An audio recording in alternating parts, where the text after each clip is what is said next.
Yesterday afternoon, I was discussing the plausibility of two essential features of the philosophy of illusion. The question that we have to decide whether to take life seriously or not, that is to say, whether the plot is comic or tragic.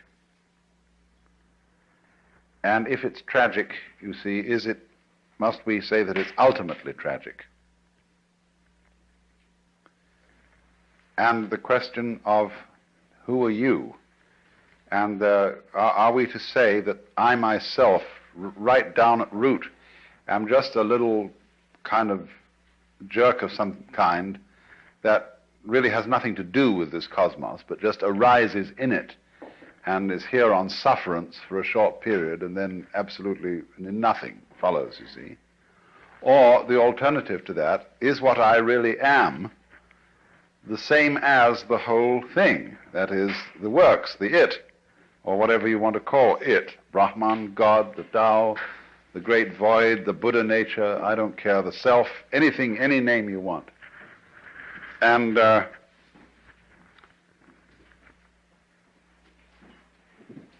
whereas that attitude, you can look at it from various points of view in judging it. You can say it's wishful thinking. You can say that it's insufferable pride. But the point of the matter is, as I tried to show, any other way of looking at things is kind of schizoid. It looks at human beings as if they arrived in this world like a bunch of birds on the branches of a barren tree. And they just got settled there, you know, they don't belong. The sense of being strangers and pilgrims from another domain altogether. Well, where is this other domain? And how does it relate to this one? Are they separate? I showed you that even when we say that two domains are the poles apart, the very fact that they're poles shows that they have a hidden connection. And the hidden connection is the big thing in life. All you junkies know that.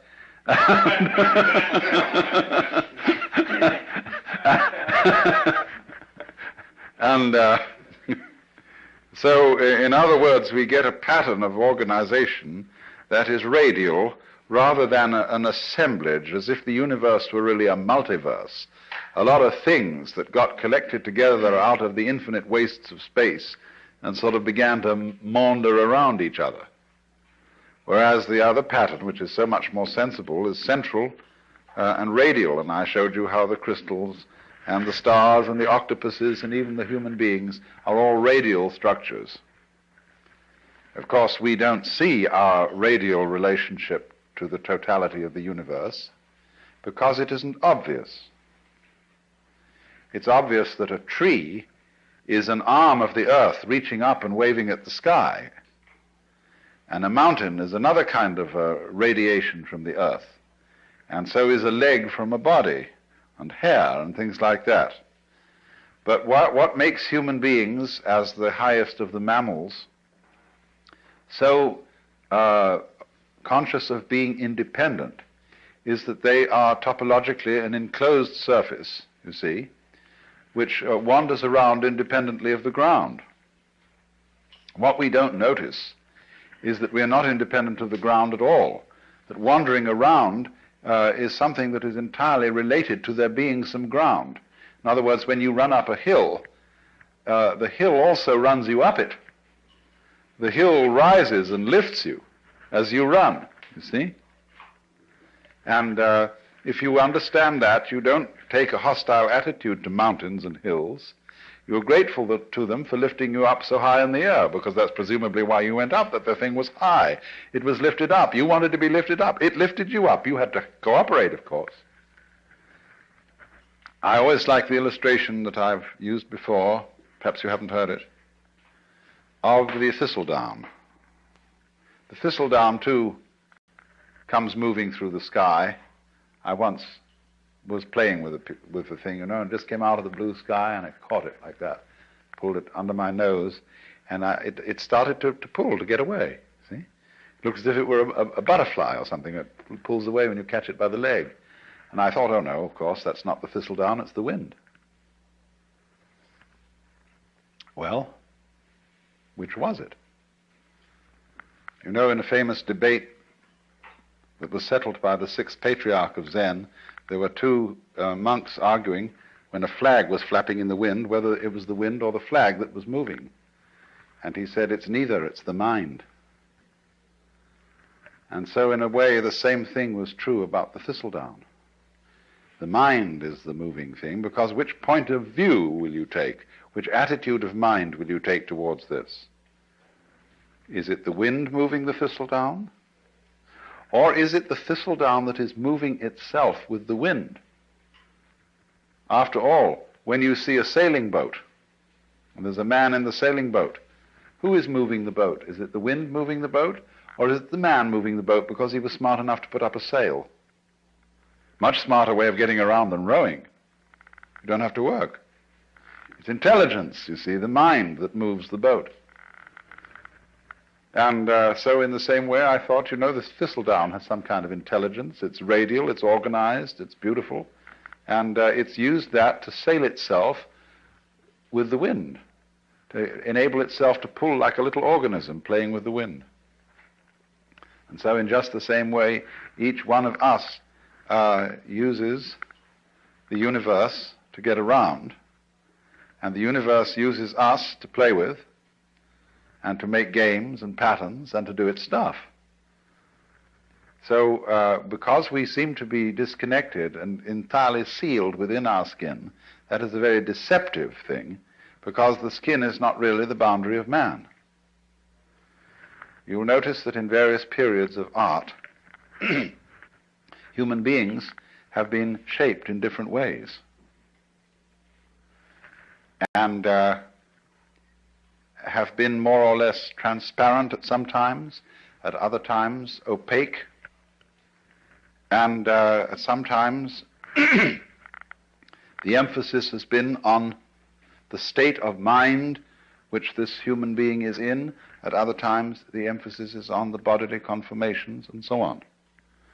In the work of painters today, one sees images that at first sight one doesn't recognize as being human. There was an exhibition at the Museum of Modern Art in New York some years ago called The New Image of Man. And these things didn't look like human beings at all. Some of them did, but that's because what does a human being look like? That depends on your point of view.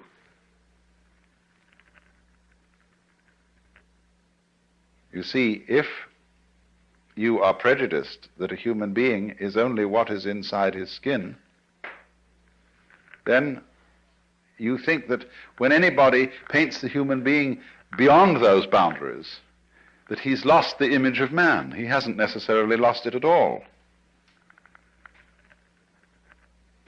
You see,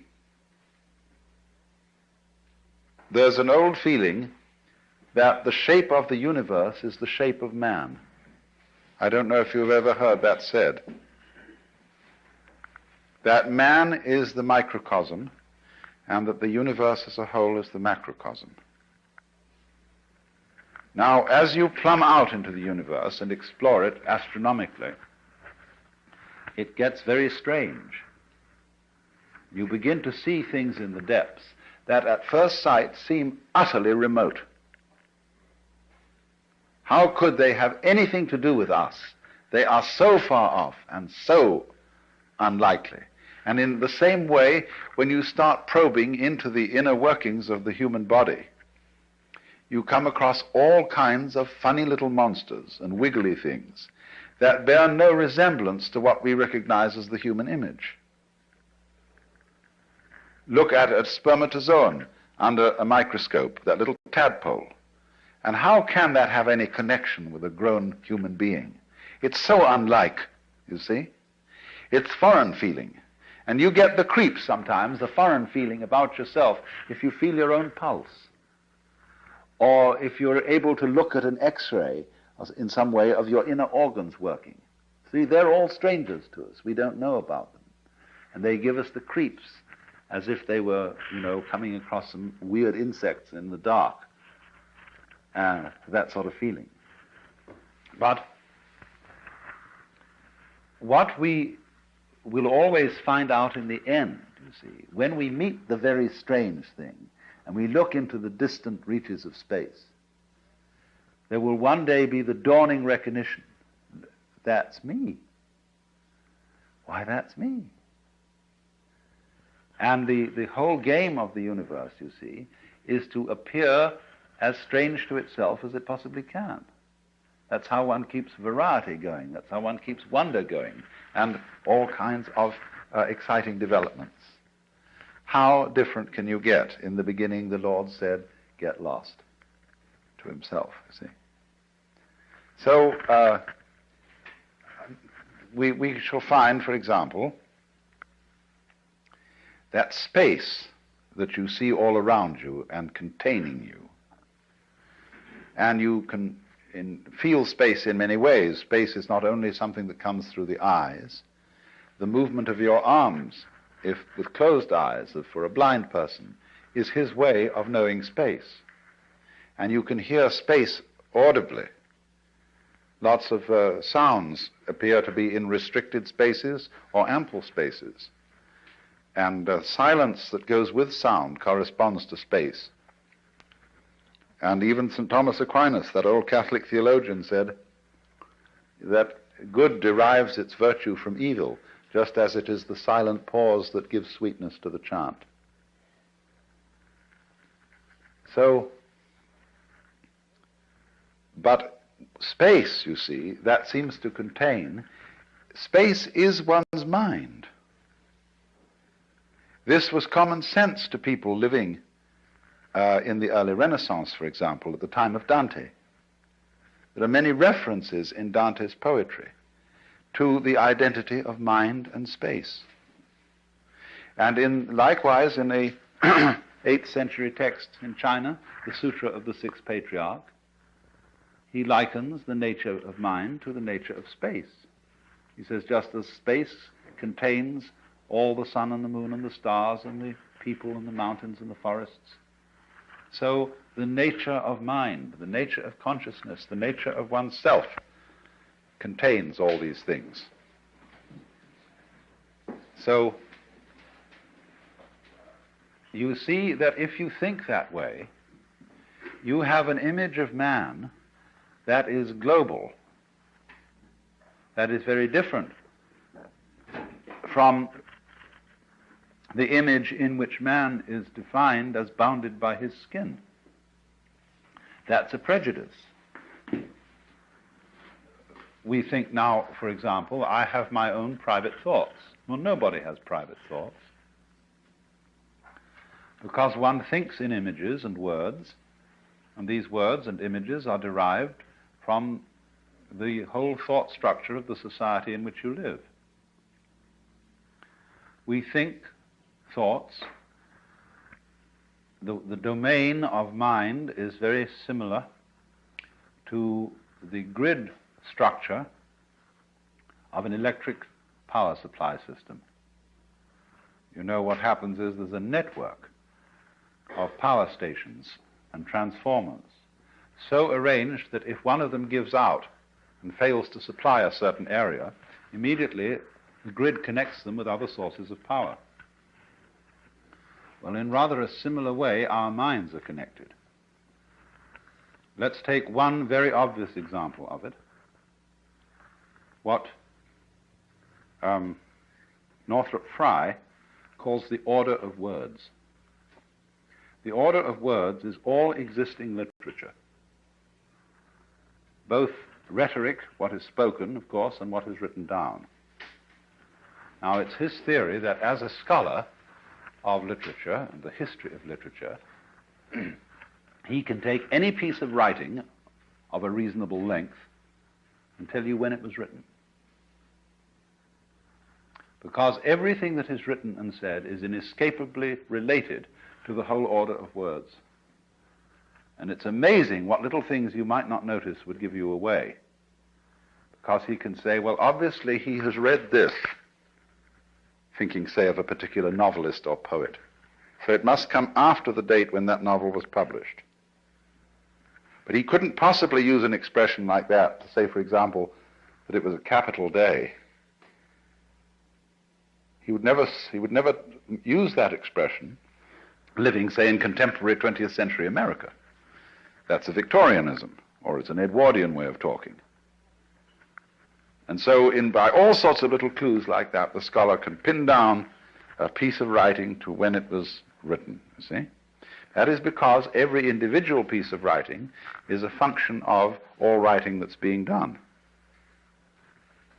Well, now that's a very specific and almost crude illustration of something that's going on in a far more complicated way than that. It isn't only all writing, all thinking is being done in relation to the total order of thought.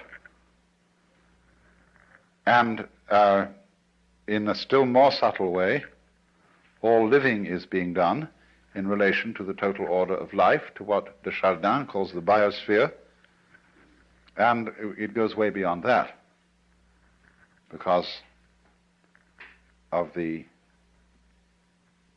vast interplay of what we now call gravitational and electrical fields, which embrace everything that there is.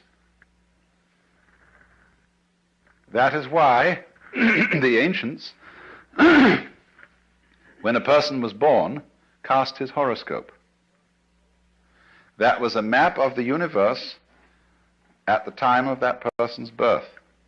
And therefore it was a drawing of his soul.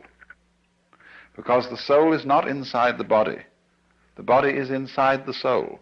The soul, your soul, is the whole universe as it is focused upon your organism. Now, of course, astrology is a very primitive science, and it interpreted the influence of the universe upon the individual in very crude ways, and it works mostly by good guesswork on the part of the astrologer. If you know how to tell fortunes at a fair, you will find out a great deal about how all these predictive psychic sciences work, because the client invariably gives himself away.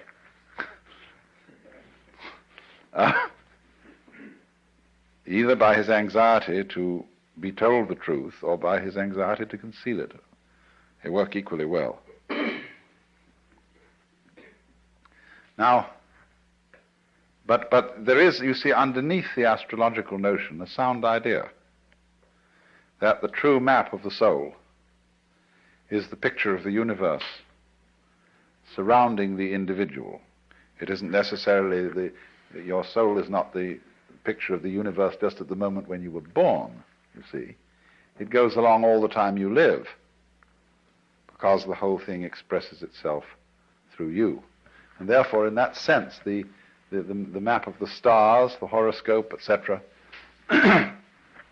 was an image of man in just the same way as we regard a picture of the human body as an image of man. And it's an image from a different point of view. It's a bigger image.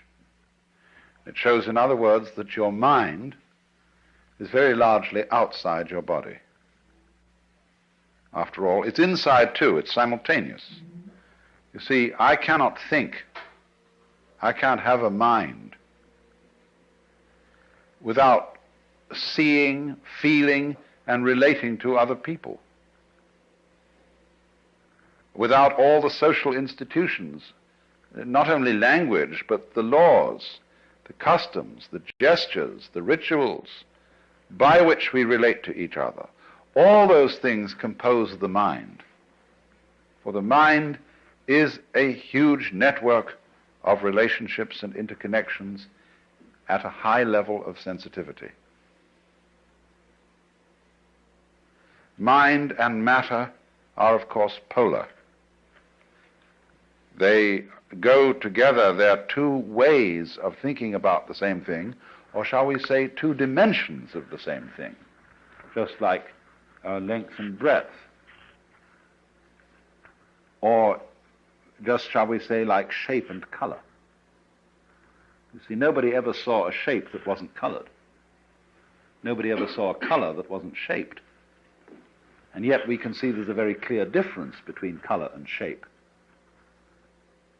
But they always go together, they're always found together. Well, it's the same sort of relationship between mind and matter. And the difficulty that people have in trying to reduce one to the other and saying, well, the world is only material, or saying, on the other hand, that it's only mental, is the same difference you would have in trying to reduce all shapes to colors or all colors to shapes. Shape and color are made for each other, like a marriage made in heaven. They go together so perfectly and yet stay so marvelously different. That's why the Buddhists say, difference is identity. Identity is difference. It sounds goofy, but it makes a great deal of sense, because what it's saying is a relational thing, that you don't know what identity is unless you know what difference is, and you don't know what difference is unless you know what identity is. That relationship between so-called opposites is called in the Chinese technical Taoist vocabulary mutual arising. So they say to be and not to be arise mutually. High and low are mutually posited. Long and short are mutually delineated, and so on.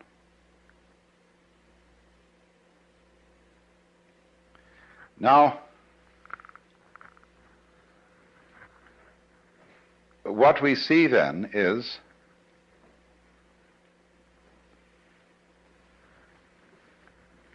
the totality of the cosmos focused at each point, you see, gives rise to the illusion of the independence of the point from the whole.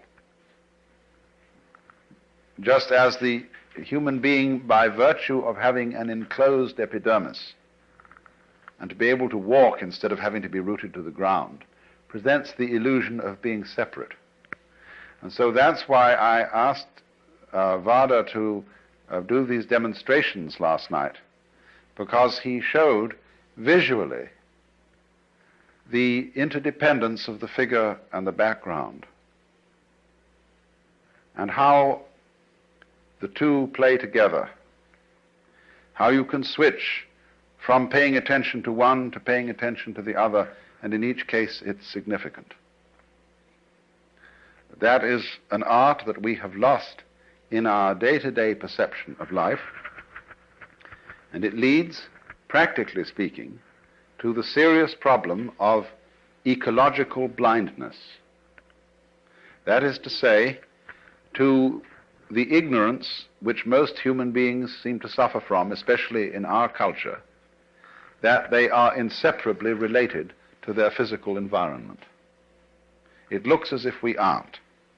It looks as if we can go out with bulldozers and insecticides and every kind of a gadget and make over our physical environment as it suits our whims. But then we discover to our consternation that we've upset all sorts of balances, that the house we made such a nice flat lot for on the hillside suddenly slides down the hill when there's a rainstorm because we took away all the shrubbery that was binding the hill together. And you know, this happens in Hollywood every day. And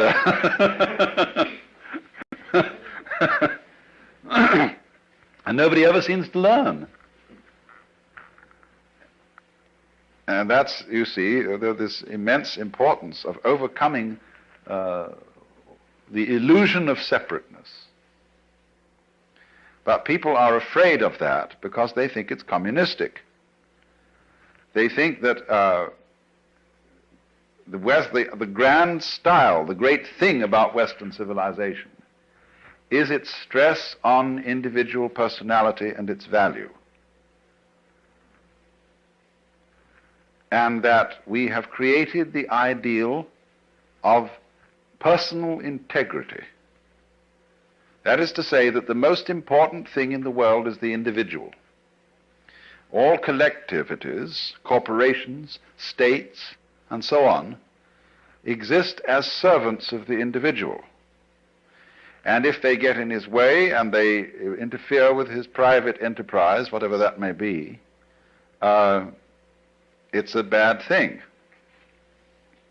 Man, the individual, is the crown of creation from this point of view.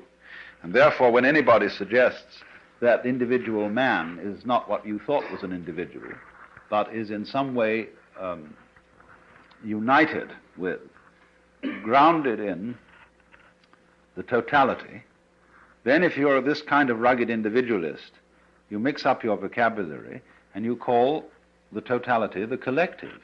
Now, the collective and the totality are two completely different things. The idea of collectivism is based on individualism. It's the idea that the society of mankind and the physical environment beyond it is a collection with nothing of the kind. That's the idea of cosmic flotsam and jetsam that all floated together into a collection. And that's the obverse of individualism.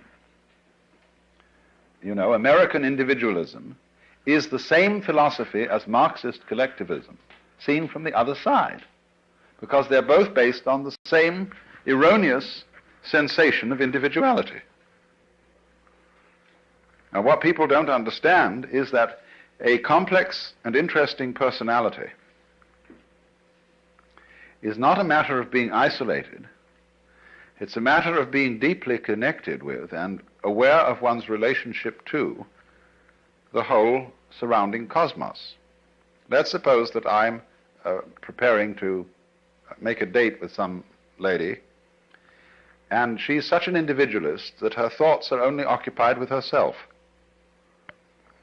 She never thinks about anything that isn't herself. Well, she's an awful bore. She has nothing to say. She's not interested in any books, in any landscapes, in any works of art, in any literature, in any other people. She's a total bore.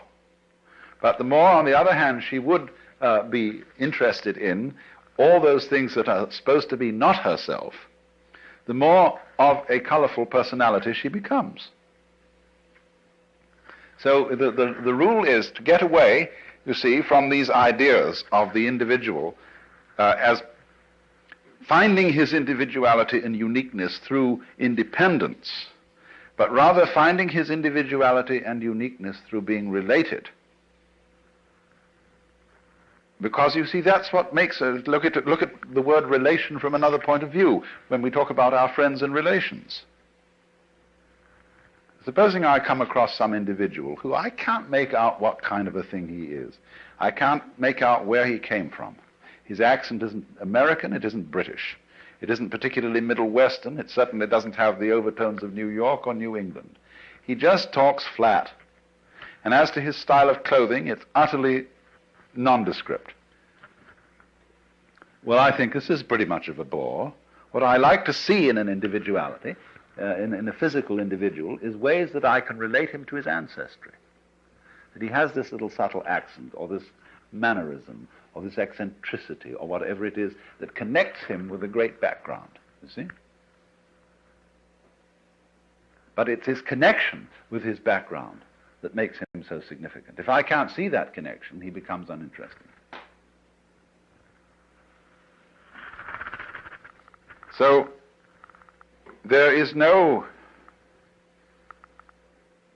thought in this approach to devalue the individual. What really does devalue the individual is any kind of religious or political philosophy that overstresses his isolation. And this is something that Californians in particular need to take note of. And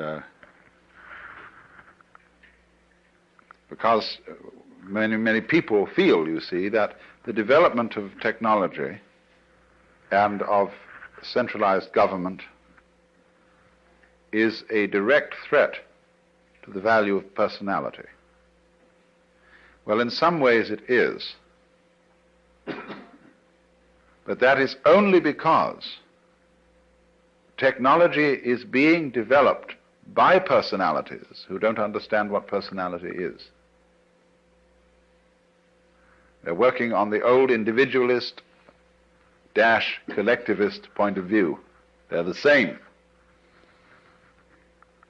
So then, you see, this is then the illusion created that the individual is operating all by himself, that actions and thoughts and deeds proceed solely from inside his skin, so that we can say, there's where it started. You see?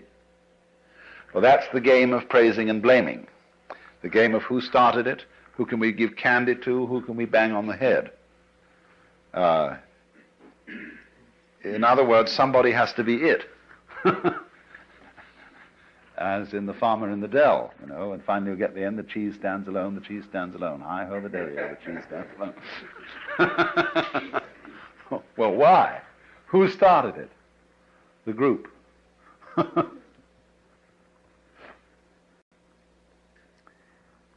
Well, another fear about this is that it absolves people of responsibility if they see through the illusion of separateness.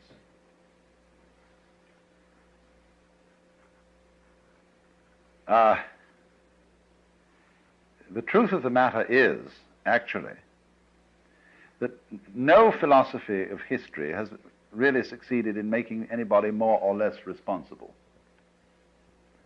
In other words, let's say that you are a Christian, a Catholic of the old-fashioned medieval type, who believes that you've got an individual soul with free will, and that you're under responsibility to God to obey his law, and that if you don't, the most disastrous consequences imaginable will befall you.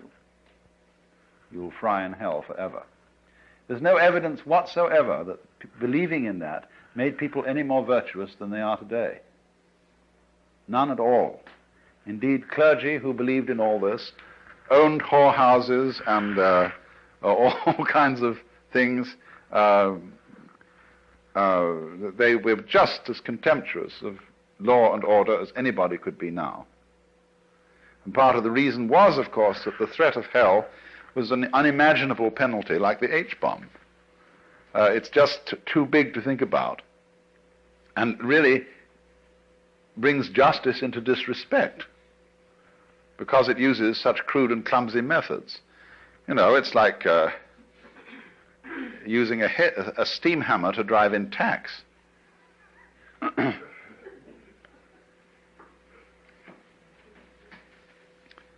Responsibility is a thing like a nice face, which you either have or haven't. Certain backgrounds, certain interests, certain awarenesses of relationship create responsibility in some human beings. And they live that way not because they are giving themselves sermons and telling themselves all the time that they ought to be responsible. It's because they're intelligent enough to see that being responsible makes things very much easier for everybody all round. That's all there is to it. And, of course, that's all is a big all, but you won't, what I'm saying is, the people who are frightened that other people will abandon responsibility never did have any way of thinking that would guarantee that people would be responsible. There is no such guarantee. If there were, we should be automata.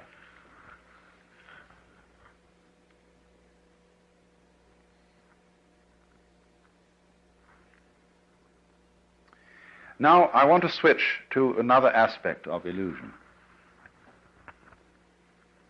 The quickness of the hand deceives the eye. And that is, of course, the great illusion of what we call matter.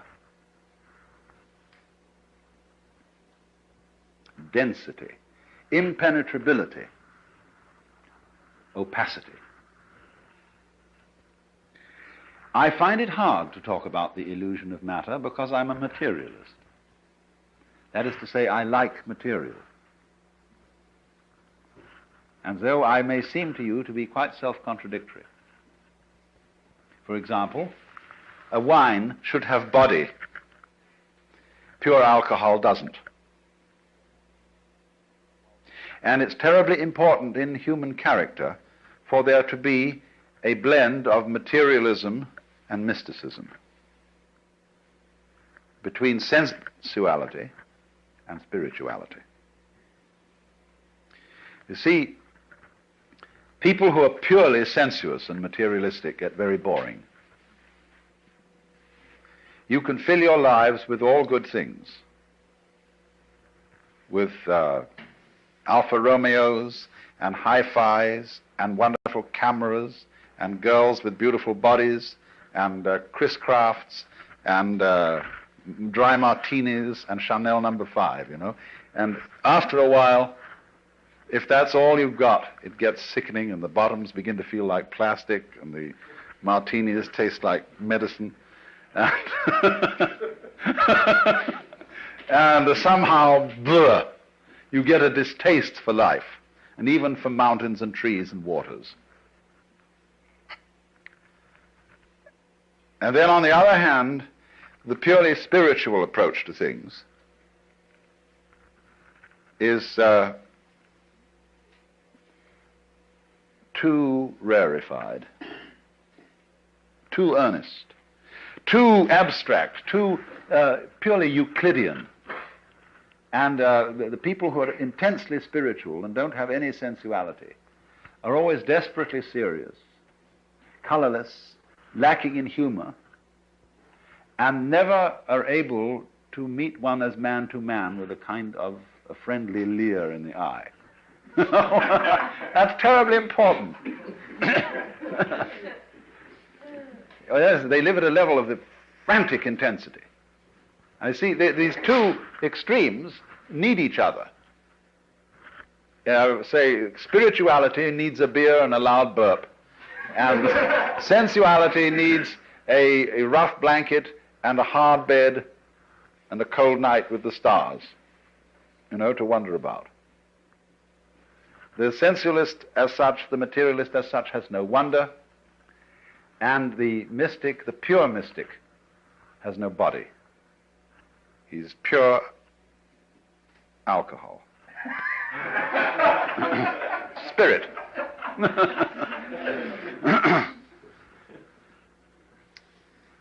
So, if then one should say that material is an illusion, this seems to be selling out to the spirit people and to the mystics. And so Christian scientists are, generally speaking, as personalities, totally lacking in materialism. They're prissy and lacking in color, and their churches are very, very disagreeable. They're all reading desks, and they're too bookish, and they have no ritual, no ceremonies, no verve, you see? It's all cerebral. And likewise, when people get the wrong idea about Hinduism or Buddhism, they go into this same ultra-mysticism. They start disbelieving in all material pleasures as crutches. And it's very bad to have crutches, you see. You shouldn't take aspirin when you've got a headache. You shouldn't wear glasses. You shouldn't show dependence on anything. You mustn't like your food too much, because that's becoming gluttonous. So you eat very plain food, which is not spiced, and you eat it out of a sense of duty. That is to keep the body functioning. You drink only water, because other drinks might cause certain dependencies and give you too much pleasure. And because the idea is, you see, you've got to control your mind and keep it absolutely calm and still so that you are not dependent on matter. And that's altogether the wrong approach, because, well, I mean, it is a game you can play. It is one of these possible things. I mean, you can play the Jehovah's Witness game. You can play the three-seed in the Spirit Baptist game. All these are various things which you could play, just as you can take up a hobby for bridge or fishing or something like that. But what happens is, you see, that the notion that the material world is an illusion is turned into a judgment of value. If it's an illusion, therefore it's bad. I ought not to be under this illusion. Well, the reality of the matter is that if you see that the material world is an illusion, you can enjoy it a great deal better than if you think it isn't. A true materialist, therefore, is one who knows that material is an illusion. Then he's not afraid of it. Then he can enter into the dance of material with real zest. Because you see, if you're a false and a fake materialist, what's happened? You borrowed money to buy yourself a Cadillac, an impressive house, ranch style with a picture window and a patio and a swimming pool, and you've bought a lot of stock, and you somehow wangled the money and borrowed it, and you keep lying awake nights wondering if you're going to make the payments. Well, there's no point in that at all. How can you possibly enjoy all this jazz, if that's the kind of jazz you want to enjoy, if you've got to worry about whether you pay for it or not?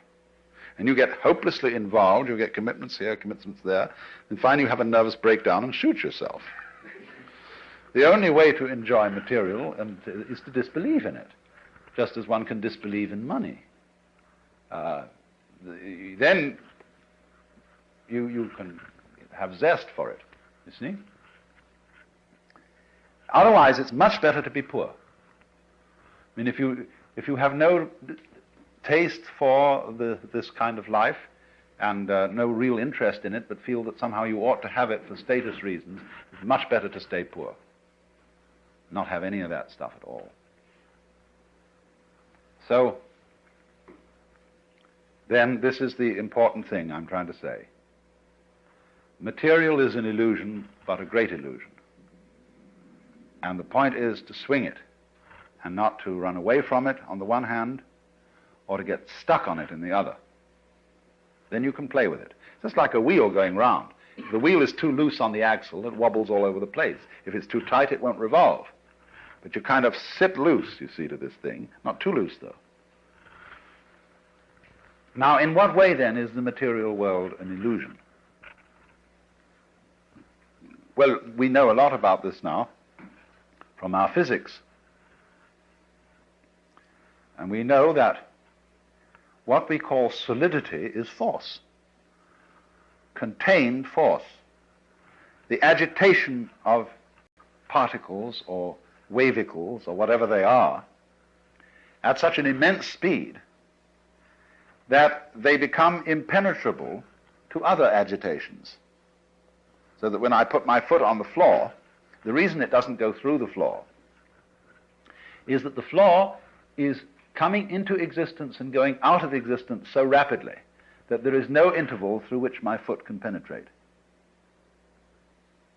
Like an airplane propeller, you can't put your head through it without getting it chopped off. Only that if it were going far faster still, it wouldn't even cut your head off. It would just be like banging your head against a brick wall. And it has to be going fast too within an extraordinarily small and restricted space.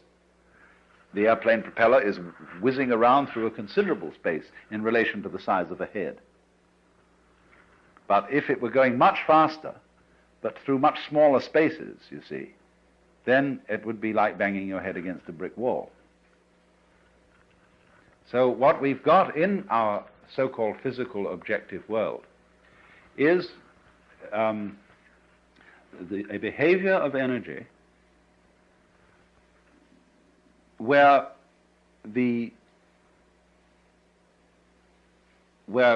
matter arises from it through its behavior in restricted spaces. Density is a quality of space rather than a quality of matter, if you see what I mean. I gave the illustration of the airplane propeller to try and show that. So that all this is an electronic diaphanous world, very similar to other creations of electronic patterns, the dance of forms on the TV screen, the rainbow, the aurora borealis. It's all fundamentally like that. Only we are of the same kind of jazz, you see. Our bodies are this dance too, and therefore the physical world feels real to us. In other words, it feels solid because we are something of the same kind. If we were on a different wavelength, we'd walk right through it, in the same way as radio waves come right through the house. They are of such a nature that they can penetrate the spaces, the interstices, or in some way jazz signals through. And but we are on the same wavelength, you see, as the wall, and so don't go through it. But nevertheless, the whole cosmos is therefore a function of energy, or you could say of light, something like light, and therefore we and it are all diaphanous. Now, it's easier to see that if you live in a medium where things aren't so dense. There's only one other creature as intelligent as man, and this lives in a medium that is less dense, and this is the dolphin. The dolphin is a mammal, and many millions of years ago it seems that dolphins were living on the land. But they are very clever, and they decided that the land was no place to live, because getting food was difficult, and you had to lug yourself around, and there were many, many bad shows about the land. It had very curious changes of temperature. It became unspeakably cold and unspeakably hot, and you had, in fact, to work. Well, no sensible person ever works. I never work, I get paid for playing. And everybody should do that. That's the mark of an educated man, is that eventually he gets a job where he's paid for playing. And a worker, or a proletarian, isn't necessarily a poor man.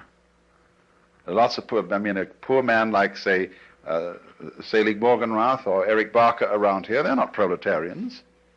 A proletarian is a person who is fettered to the process of work. That is to say, to doing chores every day that he really doesn't like and that aren't in the least interesting in order to go on living. So the dolphins decided this is ridiculous, this land existence, and they went back to the water. And it's pretty easy to fish, you see. There are plenty of fish in the water and things to eat. As we know, the ocean is the greatest food supply in the world. And when they'd eaten a few fish or whatever they need, they decided just to have a ball. So the dolphin can get abreast of a ship, get one of the wakes coming out on the side, can set its tail at an angle of 26 degrees, and be pushed along by the ship. And it's not going anywhere. There's no reason to go along there. As if it had to get to another part of the sea's pretty much the same all through. But they're just going whoop, and boom, and they chatter and dance, and they're really highly civilized beings. And so, please don't anybody ever kill dolphins or be unkind to dolphins, because they're exemplary, high-minded creatures. And we shall soon discover this. As soon as we can set up communication with them, they will tell us all about it, and we will then invent a new style of civilization based on frolic.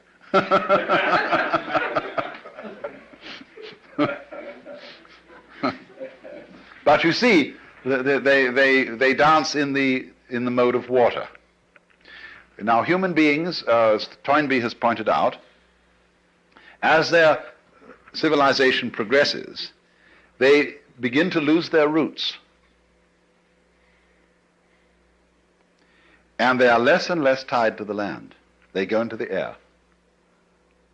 And what's going to happen if man develops without blowing himself to bits, if he can get over the hurdle, you see, that dangerous point, is that gradually all roads are going to disappear. And the earth will have centers of human habitation, you see, but no roads. They'll be as obsolete as railroad tracks, because everybody will fly.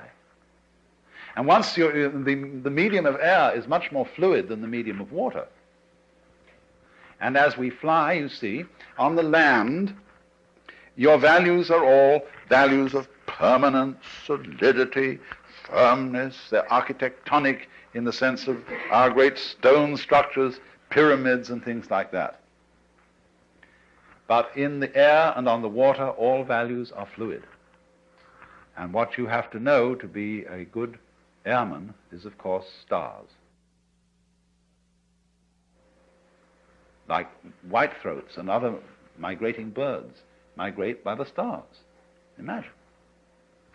But once you start relating yourself to the stars, you realize that you're living in a universe where directions are all relative. And you become a being capable of existing in non-solidity.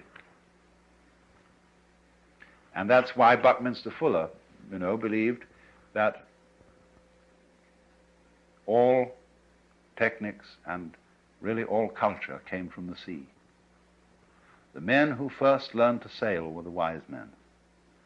He has a fantastic idea that there were initiates, great priests who were ship's captains, and that though some of their humble seamen didn't know all the secrets, but these priests were the first people who knew that the world was round. And that gives one an entirely different theology, you see, than if you believe that the world is flat. And so from the priests of the ocean, the landsmen learned how to use cranes, blocks and tackles, how to build, what a good house an overturned ship made. And so to this day, a cathedral has a nave as its central auditorium, nave from Latin navis, ship, showing the connections between ships and the first temples. And so Fuller goes on to say, now if you're a good architect, as the ancient architects learned from the ocean, first thing you should do when you get through architectural school is go and work in an airplane factory